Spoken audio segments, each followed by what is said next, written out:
guys, so something you've probably all been waiting for, myself included. We're going to hopefully take Toby racing, and in the process of that we'll be hitting the dyno just to kind of fine tune things in. And before I do that, which I'm at the workshop now, kind of double-decked because backlog, lack of time, life.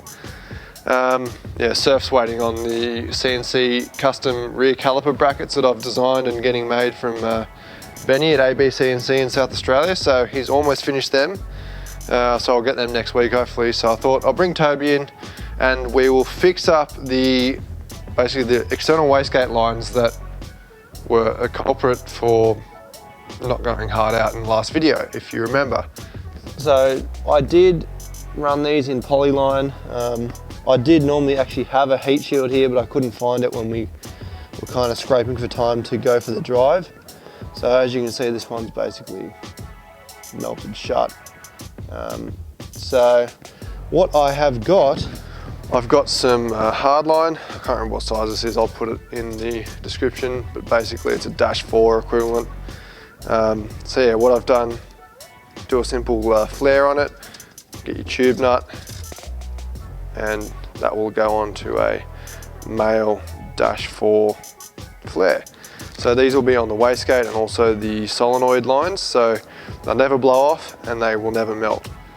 So anyway, basically there's going to be a drag weekend, I think all weekend. I actually don't really know the details, but I've got a day spare. I'm going to get this car ready. So Dan, which is one of Ben's good friends, he's got the supercharged Commodore as well. His car's been done for a little while. Ben's car, as you might have seen on Instagram or Facebook, I was fabricating some pipes for him for his new intercooler setup. So that's all done now. It's giving him a big push up the arse to get the car finished. So I think right now actually he's probably putting the blower back on and setting up all the water to wear plumbing and all that stuff. But anyway, in a couple of weeks we're going to hit the dyno. I'm going to get onto that stuff. I've got some other stuff to do as well, like an oil change. Play around with just finishing little bits and pieces off, like mount my boost control solenoid properly. And yeah, essentially we should have this car ready to go. It's already 98% complete, but as you all know, the last 5 to 2% takes almost 100% of the time, so we'll see. Anyways, I'll show you guys when I've actually done something, and yeah, see you on the dyno very soon. No, of course I'm going to show you how to do a hardline. So, well, this is one type of doing it. You can do like a compression fitting, which uses an olive, similar, not really similar, but similar to a 200 series. It's more closer to like if you're doing a compression fitting for your household plumbing with copper. Normally you've got like a little nylon or a brass olive. That's one way you can do hardline. I've done that before as well. So for this one I'm going to go for the flare and tube nut setup. So basically that's like what you would use for brake lines, etc. Except not this tube. So I'm going to grab the stuff out and I'll run you guys through it, and then I'll shut the camera off and show you the finished product. Okay, so essentially this is all the stuff you're going to need. So in my instance, this is some 3/16 hardline. This is just raw aluminium. As you can see, it's annealed, so it bends really well. If you are running kind of long straight lengths of this, you can actually get tube straighteners, which kind of run it through some rollers and iron out all the kinks. For my situation, I don't need that. So as you can see, I've already done one here. So that collar essentially like slips over the flare, and then the nut over the collar, and then that pulls it tight into the AN fitting essentially. So what I'll do is do one on this end for you, and I'll run you guys through it. So what you'll need is obviously a flaring die. This is just a, believe it or not, this one's from Bunnings. It's a pretty cheap one. It's good quality Harron. So it's got 5/8, 3/16, quarter, 5/16, 3/8, 7/16, ½ inch, and 3/4. So it does most stuff. I actually had this for some aircon lines I did at my house. So that worked really well. So I'll show you how to use that in a sec. Obviously a good sharp pipe cutter. This is nothing special, but it does a job. If you're doing some nice bends, you can actually get a set of benders like this. These are really cheap. I got them off eBay ages ago. Haven't actually used them, so maybe I will for this, we'll see. And then obviously your tube nut and the fittings. So for my instance, I always like to use the Aeroflow stuff. So they're the part numbers, if you can see them. And also you'll need some kind of deburring thing. So I don't actually have what you would normally use. It's on a bit of a handle, but I've got this little triangular shaped kind of burr, which will do the same job. It's not really that crucial for these, but for a line that is of importance, it is quite crucial, otherwise you can get imperfections in your flare. So you just want to kind of clean that out, get off any sharp edges, that face. It's also important that you do cut these with a proper tube cutter, because you need a concentric square and true cut, otherwise your flare isn't going to be even. Okay, so most importantly, before you get onto flaring this, get your fittings and put them on the tube, sorry. So in reverse order, tube nut first, and then the collar.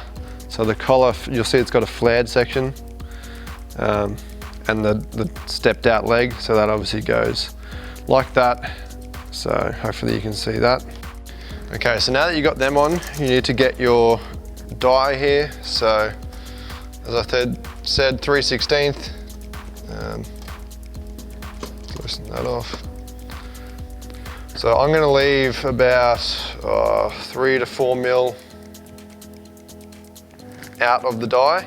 This basically clips over. Wind this out a bit, and then once you've got it in the center of the tube, tighten it up. As you can see, it will twist against the wall, and that's how it locks and grabs on. So essentially, I'm gonna wind that in, nice and steady. Looks like a nice equal flare. Not too hard, just till it gets a nice shape to it. You don't want to kind of squish it out too much. The idea is it's meant to sit into there's a bit of a taper in the seat.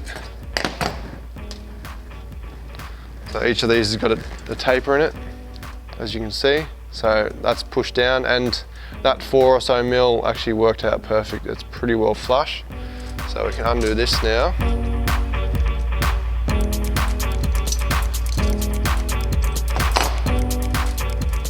And just like so, we've got a nice flared fitting.